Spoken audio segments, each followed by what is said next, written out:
Assalamualaikum warahmatullahi wabarakatuh. Perkenalkan, kami dari kelompok 13 ingin mempresentasikan tentang biaya modal individual dan gabungan.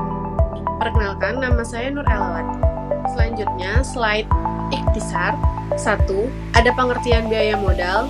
2. Tingkat pendanaan dan marginal. Ketiga, faktor yang mempengaruhi biaya modal. Keempat, jenis biaya modal individual. Kelima, biaya modal gabungan. Keenam, tujuan biaya modal individual dan gabungan. Ketujuh, manfaat biaya modal. Kedelapan, ada contoh kasus. Pengertian biaya modal. Biaya modal secara keseluruhan adalah biaya modal di mana akan dihitung secara keseluruhan biaya dari penggunaan modal pada perusahaan.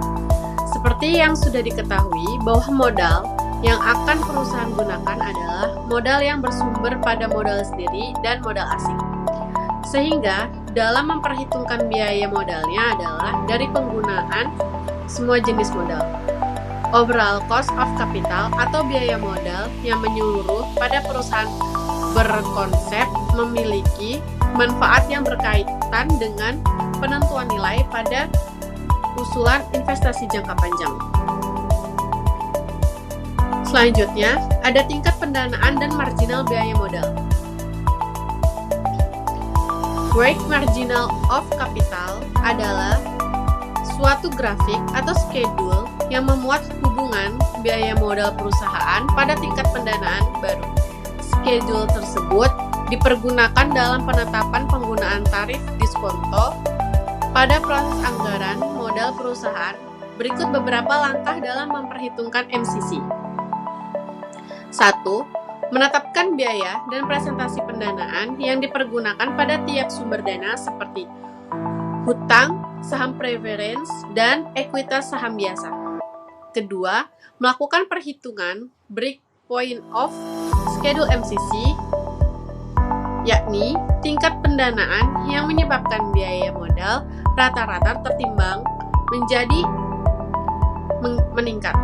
Ketiga, melakukan perhitungan biaya modal rata-rata tertimbang yang kisarannya berada di atas total pendanaan antara breakpoint.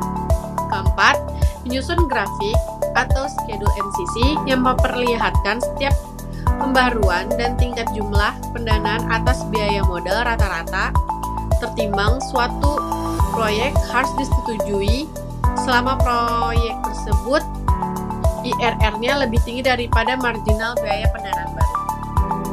Perkenalkan, saya Winwandari. Di sini saya akan menjelaskan faktor yang bisa mempengaruhi biaya modal. Ada dua faktor. Yang pertama, faktor yang tidak bisa perusahaan kendalikan. Yang pertama, tingkat suku bunga.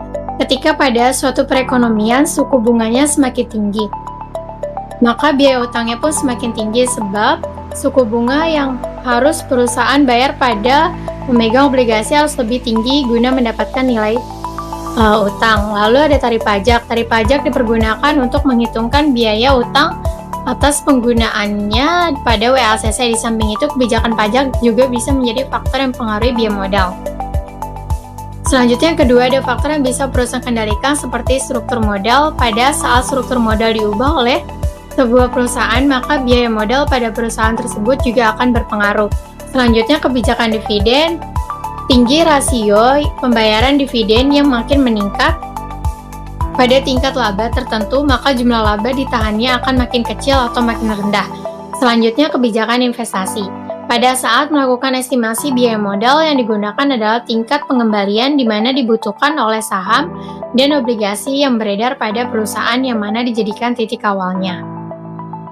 Selanjutnya ada jenis biaya modal individual.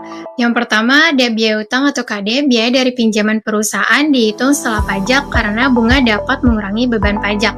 Lalu yang kedua ada biaya saham preference atau KP. Dividen tetap yang harus dibayar pemegang saham, preference dihitung dari dividen per saham terhadap harga jual bersih. Lalu yang ketiga ada biaya ekuitas atau KE, tingkat keuntungan yang diharapkan pemegang saham biasa. Biasanya dihitung dengan Dividend Growth Model atau CAPM. Selanjutnya yang keempat ada biaya laba ditahan. Laba ditahan tetap dianggap punya biaya karena menimbulkan biaya peluang bagi investor yang seharusnya bisa menerima dividen. Selanjutnya saya akan menjelaskan tentang biaya modal gabungan WACC. Pengertiannya, WACC adalah rata-rata tertimbang seluruh biaya modal individual, utang, saham profit, dan ekuitas, sesuai proporsinya dalam struktur modal. Adapun jenis penimbangnya seperti nilai buku book value, menggunakan data akuntansi dari laporan keuangan, serta ada nilai pasar, market value menggunakan harga pasar, surat berharga dianggap lebih relevan. Lalu ada target struktur berdasarkan struktur modal ideal yang ditetapkan perusahaan. Lalu ada marginal cost of capital menggunakan biaya dari pendanaan baru yang ditambahkan. Lalu ada fungsi dari WACC dipakai sebagai cut-off rate atau standar minimum return proyek hanya layak jika tingkat pengembangannya lebih besar dari WACC.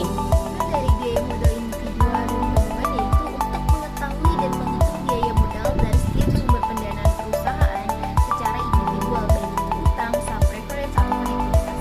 Yang kedua untuk memahami faktor-faktor yang mempengaruhi besar kecilnya biaya modal individual.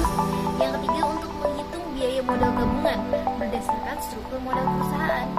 Yang keempat untuk menganalisis hubungan antara biaya modal individual dan gabungan untuk menentukan tingkat pengembalian atau required of return pada investasi.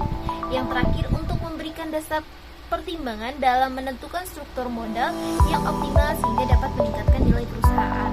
Selanjutnya, apa sih manfaat dari biaya modal individual dan gabungan? Nah, manfaat biaya modal individual dan gabungan ini terbagi menjadi dua. Pertama, bagi